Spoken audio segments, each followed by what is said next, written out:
तो पुणे के पास में एक गांव है पुरंदरपुर, वहां पर एक ब्राह्मण रहते थे। स्वरूप ब्राह्मणों का था पर स्वभाव वैश्यों का। वैश्य मतलब हमारे बनिया भाई लोग, उनके जैसा उनका व्यवहार था। कैसा?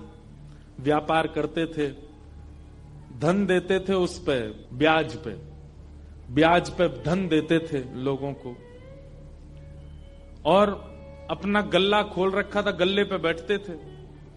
और इन सबके साथ साथ महाकंजूस, खूब धनवान थे। भगवान की कृपा से उन पर ब्याज का इतना धन आता था कि वो पूरे पुरंदरपुर गांव को अकेले भोजन करा सकते थे। पर इतने कंजूस थे, दूध में अगर मक्खी भी गिर जाती तो दूध छान के पी जाते थे, और मक्खी को यूं पकड़ करके उसके भी 2-4 बूंद छींटा जो दूध के होते थे उनको भी लेकर पी जाते थे। दूध का क्या बिगड़े, इतने कंजूस। उनकी पत्नी का नाम था सरस्वती देवी। क्या नाम था? तो सरस्वती देवी जो थी, उनके पिताजी ने इसीलिए ब्याह किया कि भाई ये विप्रदेव जो हैं बड़े धनवान हैं, बेटी खुश रहेगी हमारी। तो सरस्वती देवी का ब्याह हो गया। उनकी मां ने, पिता ने जितने गहने दिए, ब्याह के अगले दिन ही, देवी सुनो, सबरे गहने उतारो अपने। बोले क्यों? अरे देखो कितनी अच्छी नक्काशी की है इसमें, कितने अच्छे से तुम्हारे कुंडल बने हैं, कितने अच्छे तुम्हारे गले के हार बने हैं, हाथ के तुम्हारे बढ़िया कंगन कड़ूला, रोज पहनोगी तो घिस जाएंगे, उतार दो सबको। पत्नी ने भारी भारी सामान सब उतार दिए, और गले का एक मंगलसूत्र रहने दिया, हाथ के कंगन रहने दिए, पैरों की पाजेब और पायल रहने दी। अपने ब्राह्मण देवता जो थे, इनको वो भी अच्छे नहीं लगते थे। रोज अपनी पत्नी को, तो क्यों इनको पहन के घूमती, उनको दे दो, अंदर तिजोरी में रख दूं मैं। पत्नी कहती है तो सौभाग्य है, ये तो पहनने दिया कीजिए। महाराज कहते कहते 6 महीना हो गए, रोज टोकते। अब तो ये स्थिति में आ गए कि पत्नी के हाथ का भोजन नहीं करते थे। वो रोटी बनाती, बोले मुझे नहीं पाना, और अपनी दुकान पर जाके वो दुकान के बालक से कहते अपने घर से बनवा ला। रात में बोली आप कैसे मानेंगे? बोले ये उतार दो जितने पहन रखे हैं। उसने कान के कुंडल भी उतार दिए, हाथ के कड़ूला भी उतार दिए, पाजेब भी उतार दी, गले का मंगलसूत्र भी उतार दिया। सब बिल्कुल कोरी हो गई बेचारी, केवल नाक की एक नथ रहने दी उसने। बोले एक तो रहने दीजिए, कम से कम इससे पता तो चले कि मैं सौभाग्यवती हूं। तो कभी कभी ठाकुर जी पूरे संसारियों पे भी ठाकुर जी रीझ जाते हैं।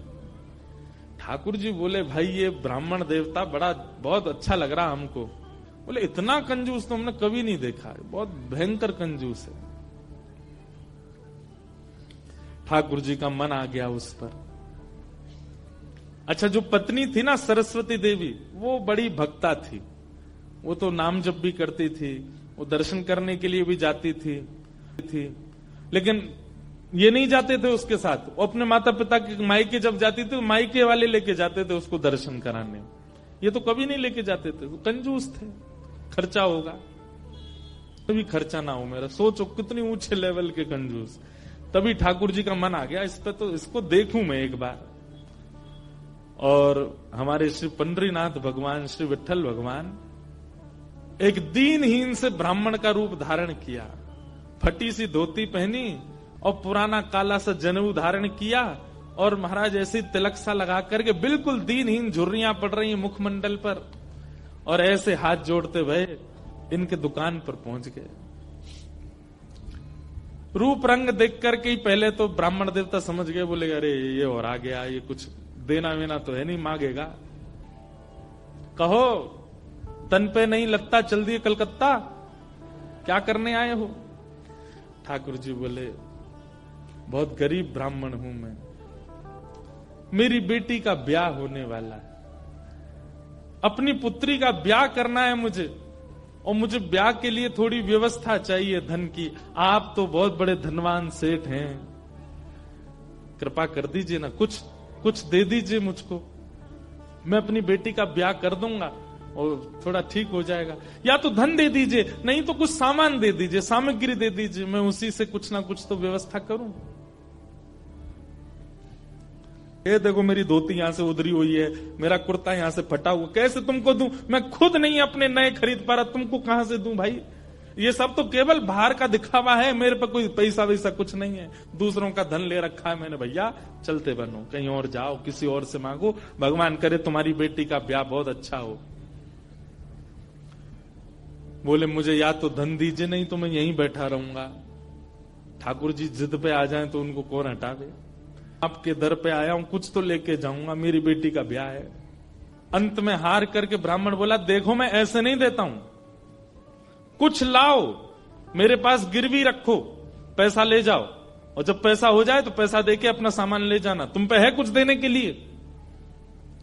ठाकुर जी बोले मुझ पे तो कुछ भी नहीं है, मुझसे कुछ काम करा लीजिए दुकान में, मैं ये कर दूंगा, आपकी साफ सफाई कर दूंगा, इतना कर सकता हूं, उसके बदले कुछ दे। बोले उसकी जरूरत नहीं है, सब है नौकर चाकर मेरे पास, मैं तुम्हें बस इतना कह सकता हूं, कोई मूल्यवान सामग्री दो, पैसा ले जाओ, और जब पैसा हो जाए तो पैसा वापस दे के सामग्री ले जाना। मतलब इतना भी दान नहीं कर सकता हूं। ठाकुर जी बोले ठीक है, मैं जाता हूं, कुछ ढूंढ के लाता हूं। ठाकुर जी भी इतने खेलते हैं, ठाकुर जी जैसा खिलाड़ी नहीं है। ठाकुर जी गए उस ब्राह्मण देवता के घर, और घर जाकर के द्वार पे खड़े होकर रोने लगे।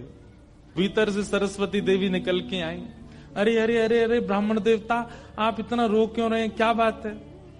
छोटी सी मेरी लाली बड़ी हो गई है, उसका ब्याह के लिए मैं बहुत दिन से वर ढूंढ रहा था, बड़ी मुश्किल से एक लड़का मिला है, अपनी बेटी का ब्याह करना है। बहुत जगह ठोकरें खा के मांगा मैंने, मुझे किसी ने सहायता नहीं दी, अंत में तुम्हारे द्वार आया हूं, यहां भी नहीं मिला, बेटी को क्या मुंह दिखाऊंगा, यहीं प्राण त्याग दूंगा, जहर मेरी जेब में ही रखा है। सरस्वती देवी तो बेचारी बड़ी भावुक, भक्त का इस स्वभाव है कि वो दूसरे की पीड़ा देख ही नहीं पाएगा, तब समझो वो भक्त है। सरस्वती देवी तो रोने लगी, आंखें लाल पड़ गई। बोले भगवान, मेरा मन अगर मुझ में सामर्थ होती, मैं पूरा घर आपको दे देती, पर मैं क्या करूं? मेरे पतिदेव इतना प्रतिबंध लगा के रखते हैं कि मैं स्वयं ऐसे रहती हूं, मैं आपको क्या दूं? ठाकुर जी तो इतने पछाड़ खा के गिर पड़े, अरे हाय राम, अब तो मैं जहर खाना ही पड़ेगा, निकालू कहां है? सरस्वती देवी रुकी रुकी रुकी, ऐसा मत कीजिए भगवान, चरण पकड़ूं आपके, मेरे पास एक ही वस्तु है। और तुरंत अपनी नाक की जो कील थी वो निकाली, और निकाल करके बोले ये ले जाइए, इससे थोड़ा बहुत धन आपको मिल जाएगा, स्वर्ण की है, आप अपनी बेटी का ब्याह तो नहीं कर पाएंगे पर कुछ व्यवस्था तो हो जाएगी आपकी। ठाकुर जी तुरंत, जहर भी पता नहीं कहीं गिर गया था, बढ़िया तुमने दे दिया, अब मैं कुछ कर लूंगा व्यवस्था। ठाकुर जी वो कील उसकी नाक की ले ली, ब्राह्मण की दुकान पर, देखो कितने उद्यमी हैं ठाकुर जी, और उसके दुकान पर जाके सीधा ले, और इसके बदले अब ला पैसा दे मुझको, तू कह रहा था ना कुछ सामान दो, उसके बदले पैसा मिलेगा, ये ले सोने की कील नाक की, धर ले अपने पास, ला पैसा दे। ब्राह्मण देवता ने जैसी कील देखी, ये आपको कहां से मिली? बोले उससे तुझको क्या, तू तो पैसा दे। मुझे कहां से मिली इससे तेरे को मतलब नहीं होना, तू पैसा दे मेरे को, मेरी बेटी का ब्याह है, और अब मैं तेरे से भीख नहीं मांग रहा हूं, चीज रख के गिरवी तब ले रहा हूं, ला दे। मिली कहां से? बोले तू मत सोच, मुझे पैसा दे। कील उसने तिजोरी में अंदर रखी, और उसका जो धन होता था वो धन ठाकुर जी को दिया, ठाकुर जी ने जेब में धरी, निकल गए वहां से। ब्राह्मण ने अपनी भुजा ऊपर करी, बोले इसको बताता हूं, ये बहुत दानवीर बनती है अपने मन में, मैंने इसको बोला था एक कील पहने, वो तो बहुत अच्छी कृपा मुझ पर ठाकुर जी की, जो मैंने इसके सारे गहने उतरवा दिए, नहीं तो सब दान कर देती, एक कील छोड़ी वो भी दान कर दी किसी को। अब यहां वो ब्राह्मण जा ही रहा था अपने घर, उससे पहले दुकान का जो मुनीम था वो बेचारा सरस्वती देवी को बहुत मानता था, कभी कभी सहायता कर देती होंगी उसकी। वो सेठ जी से, इनसे ब्राह्मण देवता से पहले ही दौड़ के गया और जाके बोला, मैया आज बचो आप। बोले क्यों, आपने कोई कील दी थी किसी को? बोले हाँ दी तो थी, एक ब्राह्मण के ब्याह के लिए दे दी थी। क्या हो गया? उसने जाके वो आपके पतिदेव को ही दिया और बदले में ले गया पैसा। सरस्वती देवी, हाय नाथ अब नहीं बचूंगी। वो तो बहुत डांटेंगे। बोले वो आ रहे हैं, दुकान बंद कर दी उन्होंने, वो सीधे धोती चढ़ाए ऊपर चले आ रहे हैं सीधे, आप बचो। हे पांडुरंगा, हे विठलनाथ, हे मेरे प्राणनाथ, मेरी रक्षा करो। ये कैसा नियम आपने, मेरे आज जीवन में पहली बार तो कुछ दान किया, वो भी एक ब्राह्मण बेचारा अपनी हत्या करने पर तुला था तो मैंने किया। ये कैसा आपने खेल किया ठाकुर जी, कैसे भी मेरे पति को रोको। लेकिन इतनी डरती थी अपने पति से, इतनी व्याकुल हो गई, तुरंत विष ले लिया। बोली कि मैं उनका क्रोध नहीं सह पाऊंगी, उनकी मार पिटाई डांट नहीं सह सकती, उससे अच्छा तो मैं प्राण त्याग दूं अपने। और बोले नाथ, मैंने किसी और उद्देश्य से नहीं किया, केवल एक ब्राह्मण की पुत्री का ब्याह हो जाए इसलिए किया, मेरे पति मुझे छोड़ेंगे नहीं, इससे अच्छा मैं प्राण ही त्याग रही हूं। मुझे पता है शास्त्रों में प्राण आत्महत्या करना जघन्य अपराध है, पर मेरे पास और कोई उपचार नहीं है। और जैसे ही अपने मुख से लगा करके विषपान करने लगी, इतने में ही ऊपर से वो नाक की कील आकर के उसके पात्र में ही गिरी। और जैसी खन्न से आवाज हुई, नेत्र खोल करके देखा, भीतर अपने हाथ को डाल करके जैसे ही निकाला तो वही नाक की कील उसके हाथ में आ गई। और नाक की कील हाथ में आते ही इतने में ही वो ब्राह्मण का प्रवेश हुआ। पत्नी सामने खड़ी थी, कहिए कहिए, आज कुछ कहूंगा नहीं, आज तो करूंगा, तू बता, तैने किसी को दान कैसे किया बिना मुझसे पूछे? तू क्या दान किया? तेरी नाक की कील कहां है बता? पत्नी ने अपना हाथ आगे किया, ये रे, तेरे पास कहां से आई? बोले मेरे पास ही थी। नहीं, ये तेरे पास नहीं है, ये तो मेरे पास वहां रखी है तिजोरी में भीतर, चाबी मेरी यहां डली हुई है, तेरे पास कहां से आई? बोले मेरे पास ही है, अब बहुत दिन से पहनी हुई थी, साफ करने के लिए उतारी थी थोड़ी सी।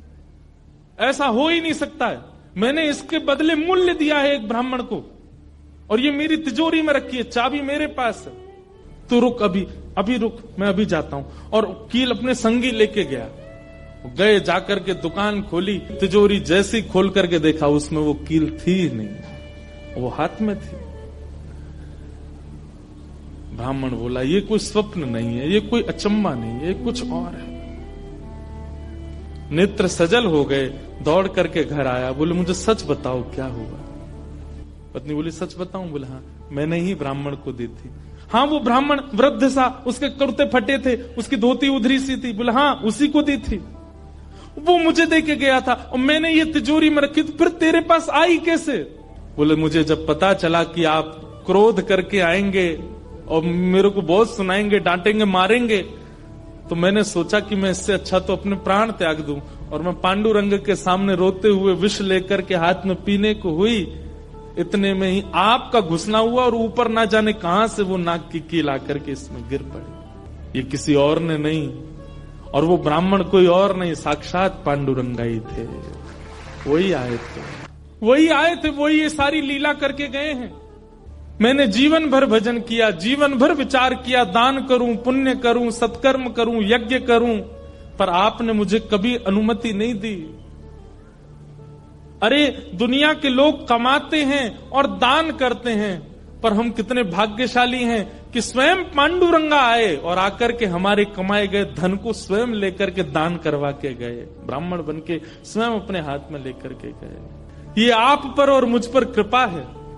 उसी समय ब्राह्मण ने मन में सोचा, मैंने जीवन में एक कार्य भी अच्छा नहीं किया, मैंने जीवन में एक कृत्य भी ऐसा नहीं किया जिससे ठाकुर जी मुझसे प्रसन्न हो, लेकिन मैं इतना अधम, इतना पापी, इतना दुष्ट, इतना अयोग्य, फिर भी मुझे ठाकुर जी ने इस योग्य समझा। और योग्य क्या समझा? मेरी दुकान पर आकर के ठाकुर जी याचना कर रहे थे कि मैं कुछ दे दूं।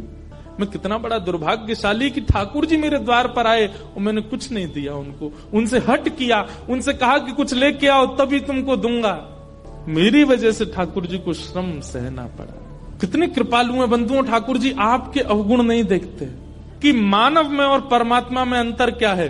मानव वो जो सब अत्यंत गुणवान में भी अवगुण देखता है, और ठाकुर जी कौन? जो अत्यंत अवगुणी में भी एक गुण देख लेते हैं, इसमें ये गुण है। कितने कृपालु हैं बंधुओं ठाकुर जी, आपके अवगुण नहीं देखते।